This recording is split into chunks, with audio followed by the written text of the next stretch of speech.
Double lock technology, precision cut blades, adaptable bracketless design, smoother wiping capabilities, and longer lifespan. Alright, another day, another wiper. Welcome to Carsthetics PH. Sulit na sulit talaga ang pera mo dito sa Avintail Aerodynamic Wiper.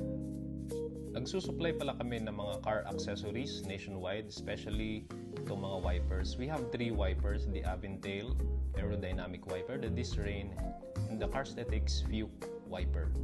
But for today, pag-usapan natin itong Avintail Aerodynamic Wiper kasi naka-sale to sa Lazada store namin. Follow nyo pala kami. Ace Car Accessories. So, naka 25% off to. So, from 200 pesos, naging 150 na lang. Ang nagustuhan ko pong feature ng wiper na to is yung kanyang bracketless design.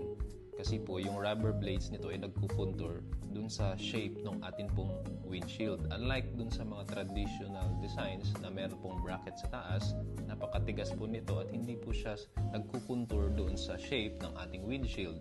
So, minsan kapag nagwa-wipe na, habang umuulan, nagkakaroon po ng squeaking sound dun sa ating windshield. So, uncomfortable naman po nun sa ating biyahe kung napakaingay po ng ating wiper. So, considering the price point of this wiper, na 200 pesos lang siya, lalong-lalo na ngayon, 150 pesos na lang po siya sa Lazada. So, don't forget to follow us there and also follow us here on our Facebook account and also TikTok. So, that's it for today. Follow nyo pa kami para updated kayo sa mga susunod naming mga videos.